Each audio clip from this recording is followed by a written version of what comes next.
सुनिए, LCR circuit in parallel, ये कहीं से भी इम्पोर्टेंट नहीं है, लेकिन फिर भी जान लीजिए। अगर दो ब्रांच एक दूसरे के पैरेलल हैं तो वो एक दूसरे से इंडिपेंडेंट होते हैं। मतलब इसको इससे कोई मतलब नहीं होगा, इसको इससे कोई मतलब नहीं होगा, किसी को किसी से कोई मतलब नहीं होगा। समझाता हूँ कैसे। जैसे मान लीजिए कि एक रजिस्टर है 10 ओम का है, बोलो, और एक बैटरी से आपने कनेक्ट किया है 20 वोल्ट। इसमें कितना करंट फ्लो करेगा?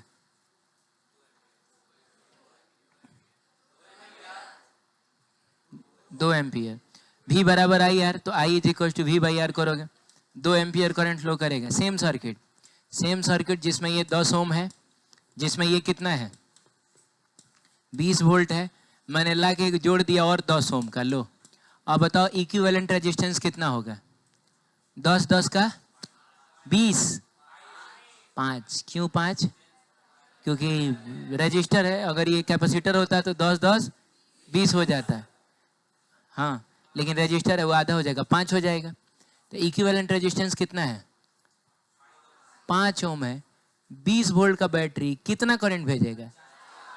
20/5 कितना होता है? 4 होता है। 4 एम्पियर करंट भेजेगा ये। अब ये 4 एम्पियर जब चलते चलते यहाँ पहुँचेगा, इसके पास है 2 रास्ते।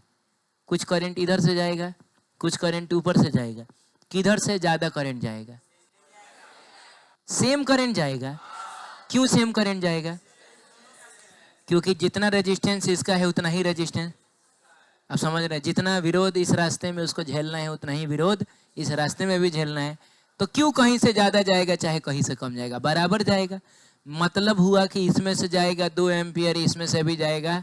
अब आप बताइए, जब ये अकेला था तो कितना करंट जा रहा था? जब ये दुकेला हुआ तभी भी 2 ही एम्पियर जा रहा है। यानी इसके आने से इसके जाने से इस पर कोई फर्क नहीं पड़ेगा। आप समझ रहे हैं? आप इसको हटा भी दीजिएगा तब भी इसमें 2 ही एम्पियर जाएगा, आप इसमें लगा भी दीजिएगा तब भी इसमें से होके 2 ही एम्पियर जाएगा। आप समझ रहे हैं? हमारे घर का कनेक्शन कैसा होता है? पैरेलल होता है ना। मान लीजिए जैसे बल्ब जल रहा है, अभी मैं ये पंखा बंद कर दूं, बोलिए, तो क्या लग रहा है? बल्ब ब्राइट हो जाएगा, डिम हो, इस पर कोई फर्क पड़ेगा? क्योंकि ये और ये कैसे कनेक्टेड है, इससे इसको कोई फर्क नहीं पड़ता है, इससे उसको कोई फर्क नहीं पड़ता है। अरे बोलिए, ऐसा हो जाएगा। रुकिए, मैं चाहूँगा कि ये चीज़ मैं आपको प्रैक्टिकली करके, नहीं देखिए, मैं कोई मामूली टीचर तो हूँ नहीं।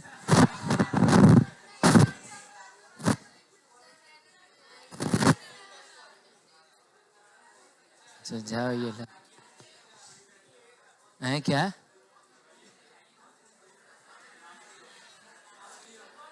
क्या बोल रहे हो? बंद करते हैं? देखिए, नहीं 2 ऑप्शन है, या तो चला दे इधर का, ना तो उधर का बंद। चला दे वो चाहते हो? नहीं, वो नहीं हो सकता है। वो एक्चुअली क्या है कि वो पंखा जब चलता है ना तो एक्चुअली कैमरा जो है वो शेक करने लगता है, तो इसीलिए पंखा आप लोगों के बैच में नहीं चलता है। ठीक है, इधर वाला चला दें? चलिए ठीक है। सुनिए, इधर देखिए। हैं? अच्छा ठीक है, तो ये आप समझ रहे हैं ना। तो इसको इन दोनों से कोई मतलब नहीं, इसको इन दोनों से कोई मतलब नहीं, और इसको इन दोनों से कोई मतलब नहीं। इसका मतलब ये अपने आप को इंडिपेंडेंट फील करेगा और किससे कनेक्टेड फील करेगा? इससे। मतलब यहाँ एक ये प्योर इंडक्टिव सर्किट हो गया, ये प्योर एक रेजिस्टिव सर्किट, आप समझ रहे हैं, ये प्योर एक कैपेसिटिव सर्किट हो गया। बोलिए, तो अगर मान लीजिए कि इसमें I1, इसमें I2 और इसमें I3 करंट जा रहा है, तो आप बता सकते हैं कि I1 कितना होगा? तो बाबू I1, अरे भूल जाओ ये दोनों है भी, तुम तो बस इतना समझो कि एक सर्किट है। तो I1 कितना होगा? V0 upon XL sine omega t -π/2। देखिए, ये आपको समझ में आया क्या? अरे I0 मतलब V0 बाई XL ही ना होता है। चलिए ठीक है, I2 बताइए कितना होगा किसी भी इंस्टेंट पे? V0 अपॉन R और साइन बस ओमेगा t, क्योंकि प्योर रेजिस्टिव सर्किट के केस में फेज डिफरेंस 0 होता है। I3 तो बता दो, V not upon X C sine omega T plus pi by 2। अगर हमको टोटल करंट चाहिए कि टोटल ये सर्किट कितना करंट छोड़ रहा है, तो आई करंट अगर चाहिए तो उसके लिए हम लोग क्या करेंगे, हम सीधा सीधा जोड़ेंगे I1 plus I2 plus I3 कर लेंगे। मैंने किसी इंस्टेंट पर इसमें जाने वाला करंट अगर ये है, इसमें जाने वाला करंट अगर ये है और इसमें जाने वाला करंट अगर वो है, तो जो नेट करंट होगा वो तीनों करंट को जोड़ के ही मिलेगा। तो हम ऐसा कर लेंगे, ठीक है। एक ये सवाल है जिसमें 2 ब्रांचेस हैं और दोनों ब्रांचेस में रजिस्टर्स हैं, लेकिन एक ब्रांच में कैपेसिटर है और एक ब्रांच में इंडक्टर है। आपको बताना है कि टोटल ये कितना करंट भेज रहा होगा, ये बताना है। ये टोटल कितना करंट भेज रहा होगा, बोलिए। फिर कुछ वोल्टेज वोल्टेज बताना है। तो पहले तो ये बताओ कि कैसे हम इसको सॉल्व करें, क्या क्या दिया हुआ है। इसका कैपेसिटेंस, रेजिस्टेंस, इंडक्टेंस, रेजिस्टेंस दिया है और सोर्स का कौन सा वोल्टेज है, ये आरएमएस वोल्टेज दिया है। सोर्स की एंगुलर फ्रीक्वेंसी दी है। अरे बोलो भाई, ऐसा कुछ देखे और हमसे बोल रहा है कि कितना करंट फ्लो करेगा सर्किट में। तो एक काम ये करेंगे हम लोग, हम इसको एक इंडिपेंडेंट सर्किट मानेंगे। हम मानेंगे कि इसके साथ बस यही दोनों जुड़ा है जा, और वो मान लीजिए कि हम इसमें करंट I1 निकाल लेते हैं और मानेंगे कि ये एक इंडिपेंडेंट सर्किट है तो इसमें करंट हम लोग I2 निकाल लेते हैं। सही है। तो आप बताइए कि जैसे ऑप्शन में दिया हुआ है current is equal to 0.3 ampere, चाहे current is equal to 0.3√2 ampere, ये कौन सा करंट दिया हो सकता है। कह रहा है इस सर्किट में 0.3 एम्पियर का करंट फ्लो कर रहा है, कौन सा करंट होगा ये। इंस्टेंटेनियस करंट होगा। इंस्टेंटेनियस करंट होता तो वो टाइम के टर्म में आता, क्योंकि instantaneous current is variable current. RMS current दिया हुआ है तो आप भी इस ब्रांच में फ्लो करने वाला आरएमएस करंट निकाल लीजिए, इस ब्रांच में फ्लो करने वाला आरएमएस करंट निकाल लीजिए, दोनों करंट को जोड़ दीजिएगा तो आपको टोटल करंट मिल जाएगा। बोलिए। तो आइए सबसे पहले हम इस ब्रांच का इम्पीडेंस निकालते हैं। तो बाबू इस ब्रांच में कौन कौन है, कैपेसिटर है और हाँ, तो उसके लिए एक्स सी को कहाँ डिनोट करोगे, एक्स सी को नीचे, और एक्स सी मतलब होता है 1/ω/c। थोड़ा सॉल्व करना, तो 1/ω की जगह कितना लेना है, 100 लेना है, और बाबू सी की जगह कितना लेना है, सी भी 100 ही है, नहीं 100 तो नहीं है, 100 माइक्रो का मतलब 10⁻⁻⁶, और आंसर आपका ओम में आएगा। मिला जुला के ये 10⁻⁴ है। बोलो बच्चों, 10⁻⁴, 10⁻⁻⁶, 10⁻⁻2, 10⁻⁻2 ऊपर जाके बनेगा 10⁻+2 का मतलब 100। समझ में आया क्या। तो ये है 100 ओम, और ये भी है, अरे ये भी है 100 ओम, 100 ओम है ये भी। तो आप मुझको ये बताइए कि रिजल्टेंट जो कि आपको Z की वैल्यू देगा वो कितना आएगा, 100√2 ओम आएगा। समझे क्या आप। अब आप चाहें तो I1 लिख सकते हैं। I1 इज इक्वल टू कितना होगा बाबू, हमको इस ब्रांच का, एक मिनट, Z पता चल गया तो इस ब्रांच के अक्रॉस वोल्टेज पता है, तो क्या करंट नहीं निकलेगा, क्या होगा current, current is equal to voltage upon resistance होता है। तो वोल्टेज हम लोग कौन सा ले रहे हैं, आरएमएस वोल्टेज ले रहे हैं, तभी ना हमको आरएमएस करंट मिलेगा। अरे वो आर मैं नहीं लिख रहा हूं तो इसका मतलब ये नहीं है कि आरएमएस नहीं है। ओए क्या हाल है, क्यों इधर बैठा है, क्या नाम है तुम्हारा, अब है ना नाम है, हाँ ठीक। फिर तुम हाथ रख लिया आज लेकिन तुम खुश लग रहा है, क्या बात है आज, आज तुम खुश लग रहा है, लग रहा है रिप्लाई आ गया है। चलो इधर देखो क्या हुआ, डिवाइडेड बाई, सुनिए एक मिनट, हल्ला मत करिए, डिवाइडेड बाई, अरे भाई I is equal to V upon मैंने I R M S is equal to V R M S upon Z ही ना होता है। ओए लड़की रे, I R M S is equal to V R M S upon Z ही ना होता है। तो वी आर एम एस कितना है? 20 है। और जेड कितना है? 100√2 है। तो यहाँ लिखो 100 और लिखो √2। है देखो ओम में आएगा। है देखो तो थोड़ा ही कट गया और √2 से 2 को काट दिया जाए √2 बार में 1/10 को 0.1 लिखिए √2 एम्पियर। देखिए ये 0.2 ampere current, sorry 0.1 ampere current ऊपर वाले ब्रांच से जा रहा है। अभी हमको नीचे वाले ब्रांच में निकालना है, तो उसके लिए नीचे वाले ब्रांच का इम्पिडेंस निकालेंगे। तो इसमें तो एल है और आर है, तो एक्सएल किधर होगा? ऊपर होगा। क्या बात है, एक्सएल ऊपर होगा। विच इज कितना? Omega L. ओमेगा कितना है? 100 है। अब बाबू एल कितना है? 0.5 है।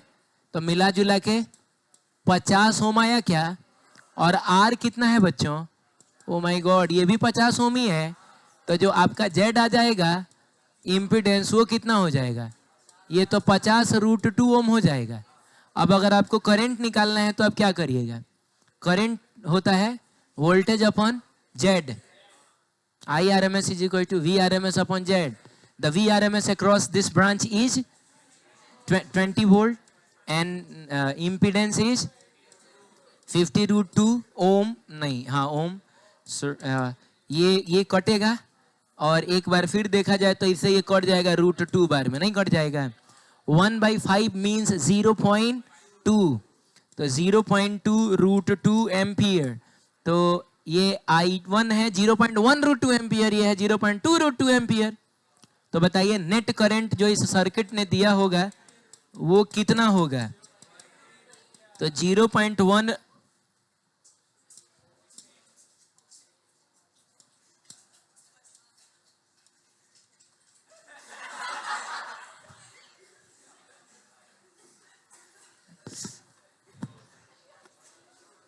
अच्छा, खाली मूड खराब तुम लोग फुर्सत से कर दो मेरा, समझे? तुम लोग फुर्सत से मेरा मूड खराब कर दो खाली, उसके बाद मैं बताता हूँ तुम। बार बार धीरा रहा हूँ, तुमको समझ में आ नहीं रहा है। बताओ 0.1√2 प्लस 0.2√2 कितना हुआ है? होता क्या? 0.3√2। कोनो बहुत भारी चीज थोड़े है ये। तो यानी ये वाला ऑप्शन सही है। लेकिन रुकिए एक मिनट, अभी हमको ना इन सब के अक्रॉस वोल्टेज भी चाहिए। तो सबके अक्रॉस वोल्टेज चाहिए तो कौन सा वोल्टेज चाहिए? कौन सा वोल्टेज? आरएमएस वोल्टेज ना चाहिए। हाँ, तो RMS voltage is equal to क्या होगा? आरएमएस करंट इनटू जेड होगा। रे पागला सा, इसके अक्रॉस चाहिए खाली ना, इसके अक्रॉस चाहिए। अरे तुम तो यार ओम्स लॉ याद रखो, भी बराबर आई यार। तो भी R M S is equal to I R M S into R में आर लिखेंगे क्या? एक्सी लिखेंगे।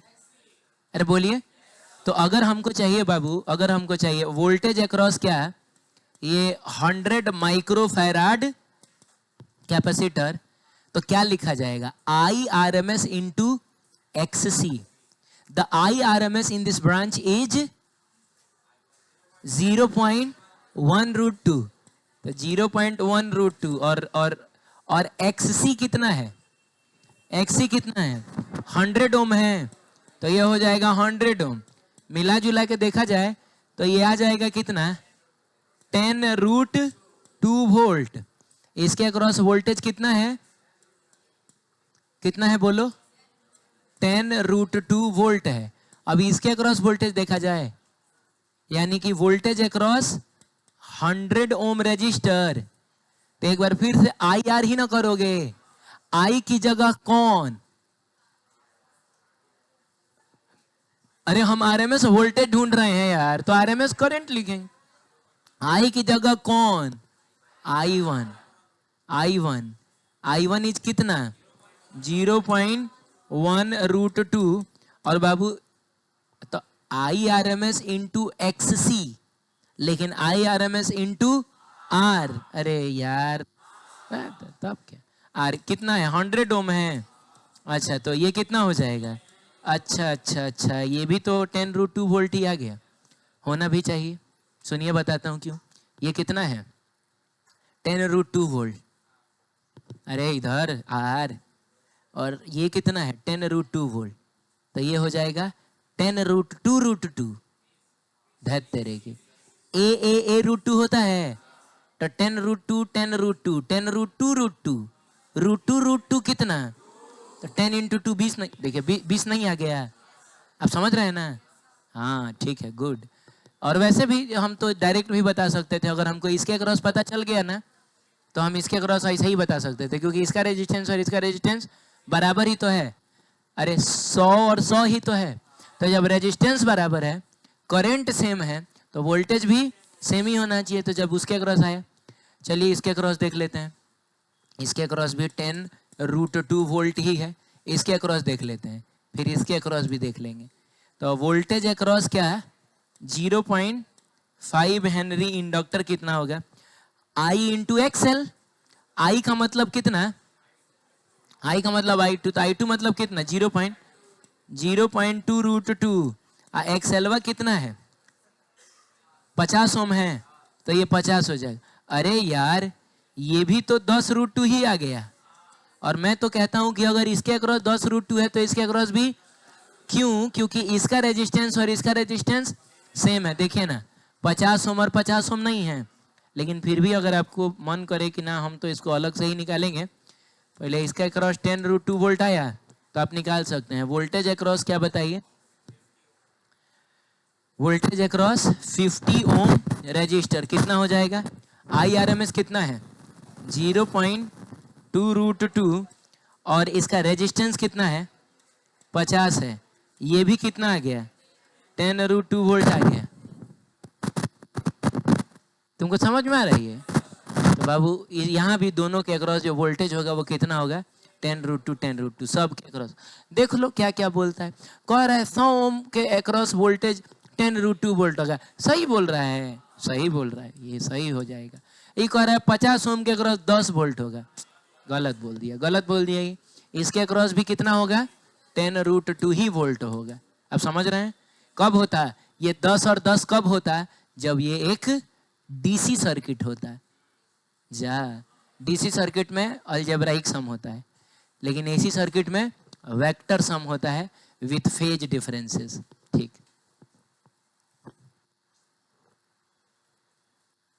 Not important at all. लेकिन फिर भी ऐसा कुछ नहीं है कि इसको हम छोड़ के बढ़ जाते। पूछने वाला तो कहीं कुछ भी पूछ सकता है। सिलेबस में आपके सिर्फ LCR सीरीज सर्किट ही है। हाँ, तो ये भी तो देखा जाए तो 2 सीरीज सर्किट न था। एक ये सर्किट था और एक लास्ट में करना क्या था? खाली दोनों को जोड़ लेना था, और क्या था? आगे बढ़े क्या कि दोबारा समझे इसको? दोबारा समझना आप चाहते हैं? बोलिए, कोई ऐसा जो दोबारा देख लो एक बार बढ़िया से, अच्छे से देख लो। चाहे कोई स्टेप ना समझ में आया हो कि थोड़ा वो चीज़ समझा दीजिए, समझा दूंगा मैं।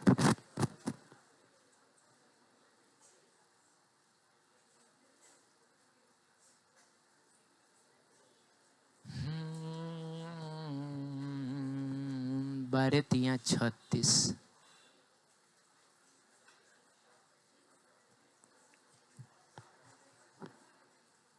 हमारे सिवा कुछ ना चाहत करेंगे कि जब तक जिएंगे मोहब्बत करेंगे।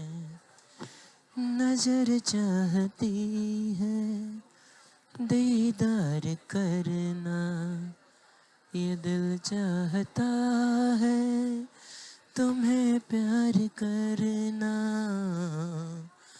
निगाहों से अपनी शरारत करेंगे कि जब तक जिएंगे मोहब्बत करेंगे। आई थिंक आगे बढ़ जाना चाहिए। चलिए ठीक है, सुनिए एक चीज बताता हूँ। टॉपिक का नाम है graph between current. Graph between क्या? ग्राफ बिटवीन कौन करंट, पीक करंट कहिए या चाहे आरएमएस करंट कहिए, दोनों में सब कोई भी ले सकते हैं, वर्सेस ओमेगा। ठीक है, डायरेक्ट बताता हूं, ग्राफ बनता है ऐसा, ग्राफ बनता है ऐसा, जिसमें ये पीक करंट हो या चाहे आरएमएस करंट हो, ये उसकी सबसे मैक्सिमम वैल्यू हो गई ना। आप समझे नहीं, यहां पर पीक करंट हो चाहे आरएमएस करंट हो, इस वाले ओमेगा पर ये सबसे मैक्सिमम है। तो आप बता सकते हैं ये कौन सा ओमेगा होगा? आपको कुछ मेरा सवाल ही समझ में नहीं आया तो घंटा बताइएगा। आप सवाल ही मेरा समझ में नहीं आया। ओमेगा को बढ़ाए घटाए अगर, तो करंट भी बढ़ घट रहा है, पीक करंट भी बढ़ घट रहा है, चाहे आरएमएस करंट भी बढ़ घट रहा है। तो एक ऐसी जगह जहां पर करंट सबसे, बोलो तुम्हारा नाम क्या है? शिवम के इस साइड में जो बैठा है, हाँ विशाल, बताओ यहां पे करंट सबसे मैक्सिमम है, तो यहां पे ओमेगा कैसा होगा?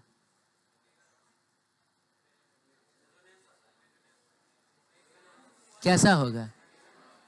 ओमेगा नॉट होगा, क्योंकि omega is equal to omega not पे ही ना रेजोनेंस होता है। रेजोनेंस होता है तो इंपिडेंस सबसे मिनिमम होता है, इंपिडेंस सबसे मिनिमम होता है तो करंट सबसे, आप समझ रहे हैं? अरे बोलिए, मान लीजिए ये 100 रेडियन पर सेकंड आ गया, कितना आ गया? इसका क्या मतलब हुआ कि ओमेगा को 100 रेडियन पर सेकंड से कम भी रखोगे तो करंट कम होगा, ज्यादा भी रखोगे तो करंट कम। अरे यार, मैंने ये अपने गांव का सबसे अमीर आदमी है, तो इसके घर से आगे भी जाओगे तो लोग गरीब दिखेंगे, घर के पीछे भी जाओगे तो लोग गरीब ही ना होंगे, क्योंकि यही तो है सबसे अमीर आदमी। आप समझ रहे हैं? तो ये चीज है। क्या हुआ?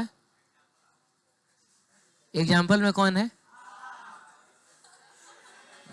भगवान कभी नहीं करेगी मेरे इतना कोई अमीर हो जाए, समझे?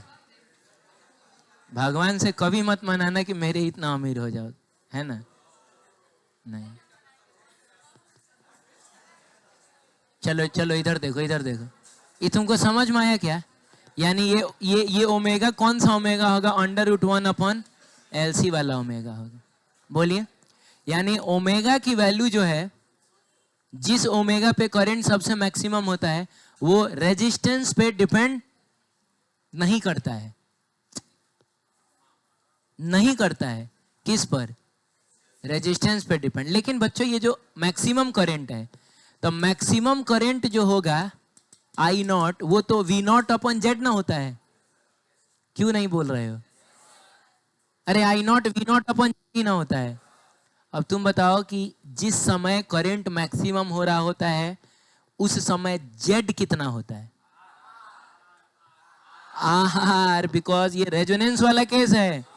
हाँ, तो मैक्सिमम करंट जो होगा ना, मैक्सिमम पीक करंट जो होगा ना, वो रेजिस्टेंस पे डिपेंड करेगा, और वो रेजिस्टेंस के इनवर्सली प्रोपोर्शनल होगा अगर V0 कांस्टेंट है तो। अरे बोलो ना, मैंने मिला जुला के बात समझो कि ग्राफ ऐसा बनता है। ये ग्राफ आपको याद होना चाहिए। आप समझ रहे हैं? इसमें क्या है, ओमेगा बढ़ाओगे तो पहले करंट बढ़ रहा है, और फिर करंट, आपको याद आ रहा होगा सीबीएसई बोर्ड ने तो इस पर एक सवाल भी पूछ दिया कि पहले हम ओमेगा को बढ़ा रहे थे तो करंटवा बढ़ा था, और फिर वो घटने लगा। तो इसी ग्राफ पर तो बेस्ड सवाल था वो। तो सर्किट में क्या क्या होना चाहिए याद है? सर्किट में होना चाहिए एल, सी और, क्योंकि एल, सी और आर अगर नहीं होगा तो रेजोनेंस नहीं होगा, तब ना एक्सएल और एक्सी एक दूसरे को कैंसिल करके रेजोनेंस कराएगा। हाँ बच्चों, तो ये बात है। तो मिला जुला ग्राफ ऐसा होना चाहिए, omega doesn't depend upon R, but I0 जो होगा उसकी maximum value depends upon R. अब हम थोड़ा कंपेयर करेंगे दो सर्किट्स में जिनमें एल सेम है, सी भी सेम है। देखिए देखिए देखिए, फोटो देखिए दोनों। अरे एल सेम है, सी भी सेम है, अलग है तो क्या? R1 and R2, where R1 is greater than R2। मान लीजिए R1 बड़ा है R2 से। सोर्स भी सेम, यानी दोनों को सेम ही वी नॉट मिलेगा। अरे बोलो भाई, हाँ गुड गुड। तो इसमें बताओ, इस केस में आई नॉट मैक्सिमम कितना होगा? V not upon R1। समझे ही नहीं आप? आई नॉट मैक्सिमम कितना जाएगा यहाँ? Maximum we not upon R2, क्योंकि जब मैं मैक्सिमम आई नॉट की बात कर रहा हूँ ना, तो आई नॉट मैक्सिमम रेजोनेंस में ना होता है, तो उस समय जेड की वैल्यू होती है R। उस समय ये और ये एक दूसरे को कैंसिल कर ले रहा होता है। इस केस में ओमेगा कितना होगा? ओमेगा नॉट कितना होगा? 1/√LC। और इस केस में भी ओमेगा नॉट कितना होगा? 1/√LC। पता है ग्राफ कैसा बनेगा? ग्राफ ऐसा बनेगा, एगो का ग्राफ ऐसा बनेगा, एगो का ग्राफ ऐसा बनेगा। देखिएगा, इस बात का ख्याल रखा गया है कि दोनों के केस में ओमेगा नॉट सेम ही आए। क्यों दोनों के केस में ओमेगा नॉट सेम आ गया? क्योंकि दोनों का L सेम है और दोनों का C सेम है, तो दोनों का ओमेगा नॉट सेम ही आएगा। लेकिन देखिएगा, एक का आई नॉट मैक्स कुछ और है, दूसरे का आई नॉट मैक्स कुछ और है। क्यों? क्योंकि आई नॉट मैक्स R पर डिपेंड करता है, और जिसका R ज्यादा होगा उसका आई कम होगा। ये तो लॉजिकल बात है भाई। अगर रेजिस्टेंस ज्यादा तो करंट कम ही ना, तो इसका मतलब हुआ ये रेजिस्टेंस ज्यादा है तो ये करंट कम होगा, यानी ये होगा I1 आई नॉट 1 कर देते हैं, बोलो। और ये कौन होगा? आई नॉट 2 वाले का होगा। आप समझ रहे हैं? तो ये इसके बाद बहुत कुछ पहले एनसीईआरटी में रहा करता था, शार्पनेस ऑफ रेजोनेंस करके डाल इतना 1.5 बीघा का एगो डेरिवेशन होता था। समझ रहे हो? क्वालिटी फैक्टर करके कुछ कुछ आता था, बहुत कुछ होता था उसमें, लेकिन वो फालतू चीज था। वो हम भी सोच रहे थे कि इसको हटा का ही नहीं देता, हटा दिया इस साल। आप समझ रहे हैं? लेकिन ये चीज रखा है तो ये बहुत इंपॉर्टेंट हो जाता है। ये ग्राफ याद रखिएगा।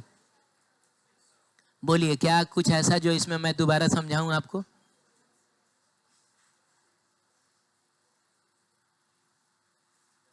बोलिए, एनीथिंग?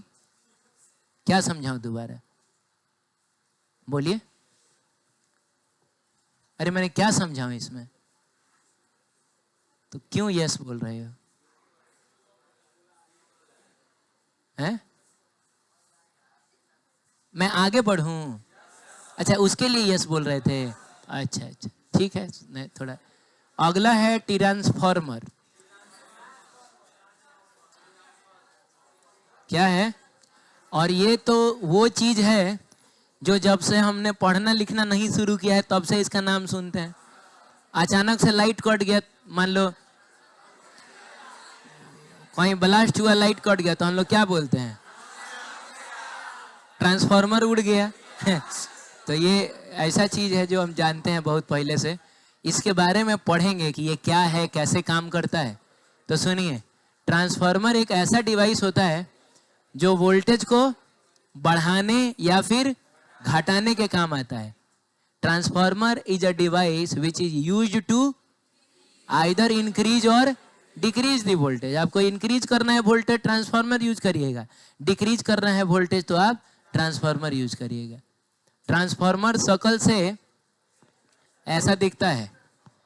ये एक प्योर ट्रांसफॉर्मर है, नथिंग एल्स। इसमें और कुछ नहीं है, ट्रांसफॉर्मर ही है बस। ये क्या बोलते हो? क्या है ये? अरे कुछ बोल रहे हो तो मैं नहीं, ठीक से बोलो ना, सुन नहीं पा रहा हूं। ट्रांसफॉर्मर? क्या ट्रांसफॉर्मर? अच्छा, तुम बता रहे हो कि जो मैंने हाथ में लिया वो ट्रांसफॉर्मर है? ओह, थैंक यू थैंक यू। ठीक है, सुनिए, हम अपने डेली लाइफ में बहुत सारे ट्रांसफॉर्मर्स का इस्तेमाल करते हैं, और लगभग हर इलेक्ट्रिकल कंपोनेंट में जो थोड़ा हेवी होता है उसमें ट्रांसफॉर्मर होता ही है। किसी कंपोनेंट को थोड़ा कम वोल्टेज चाहिए, किसी कंपोनेंट को थोड़ा, तो वहाँ होता है बीच में ट्रांसफार्मर आएगा जो थोड़ा वोल्टेज बढ़ा देगा, कहीं वोल्टेज घटा देगा। जैसे जहाँ बिजली का प्रोडक्शन होता है ना, कहीं किसी थर्मल पावर प्लांट में, चाहे न्यूक्लियर कहीं भी बिजली, तो वहाँ से मान लो किसी राज्य को या किसी शहर को अगर बिजली दी जाती है तो बहुत हाई वोल्टेज पर दी जाती है। खेत में बड़का बड़का टावर देखे हो, बड़का बड़का टावर, पूरा एक एक कट्ठा में एगो टावर होता है, उसमें देखे होगा खूब मोटा मोटा तार होता है। उन तारों में जो बिजली दी जाती है वो कई लाख वोल्ट में होता है, 3-3.5 लाख वोल्ट पर वो बिजली आता है। फिर वहां से वो आता है, वो आपके शहर में एक जगह कहीं ग्रिड होगा, जैसे बेतिया में मेरे ख्याल से सिंगा छापर में है, और एगो इधर तो है, सागर पोखरा भी तो है। तो उन तारों को लाया जाता है वहां पे, है वहां तुम बहुत बड़का बड़का ट्रांसफार्मर देखे होगे, लगा होगा। वहां उस 3 लाख वाले वोल्टेज को कन्वर्ट किया जाता है 11,000 वोल्ट में। सही है, 3 लाख को कन्वर्ट किया गया 11,000, फिर वो 11,000 भेजा जाता है, पूरे शहर में दौड़ाया जाता है। आप गेट से बाहर निकलिएगा, सामने देखिएगा तार होगा उस साइड में, उस साइड में देखिएगा जो वो 11,000 वोल्ट वाला है, उसमें हम टोका नहीं फंसा सकते हैं। 11,000 वोल्ट है, सब धुआं धुआं हो जाएगा। सुनिए, तो अब वो जाएगा कहाँ? आपके मोहल्ले के गेट पर भी एगो ट्रांसफार्मर होता है, हाँ वहां जाएगा। फिर उसे 11,000 वोल्ट को कन्वर्ट किया जाएगा 220 वोल्ट में। सही है, फिर वहां से आपके घर में सप्लाई होगा। आपके मोबाइल का चार्जर भी एक ट्रांसफार्मर ही है, समझ रहे हैं? आपका मोबाइल 220 वोल्ट पे चार्ज नहीं हो सकता है, वो ज़्यादा से ज़्यादा 8 वोल्ट, 10 वोल्ट या 20 वोल्ट, 25 वोल्ट पे ही चार्ज होता है। किस पे चार्ज होता है? वाट मत बोलिए, वाट आप जो बोल रहे हैं, 24 वाट, उस वाट, वोल्ट। सही है, अरे बोलो ना। हाँ, जैसे मेरे पास भी यहाँ एक चार्जर है, कोई आओ इधर, आओ एक आदमी आओ, अमन आओ, सुनिए, ये पढ़िए, आंख ठीक है? हाँ। इनपुट पढ़िए, क्या लिखा हुआ है? 100 से 240। इनपुट लिखा हुआ है 100 से लेके 240, यानी इस चीज को यही से ना तुम इनपुट दोगे, तुम 100 वोल्ट से लेके 240 वोल्ट तक कहीं भी लगा सकते हो, ये काम करेगा। लेकिन बताओ, इसके ऊपर पढ़ो, आउटपुट क्या लिखा हुआ है?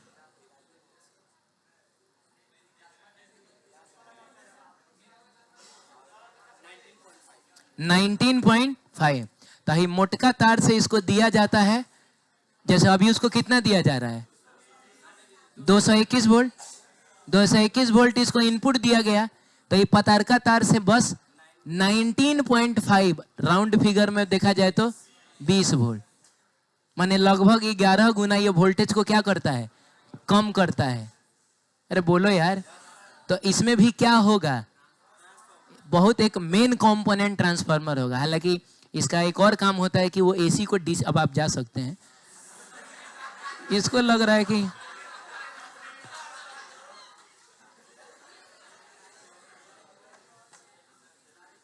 हालांकि उसमें एक और डिवाइस होता है जो कि एसी को डीसी में बदलता है, क्योंकि चार्जिंग का प्रोसेस जो है ना, उसके लिए आपको करंट एक ही डायरेक्शन से भेजना होता है, तब जाके वो चार्ज होगा।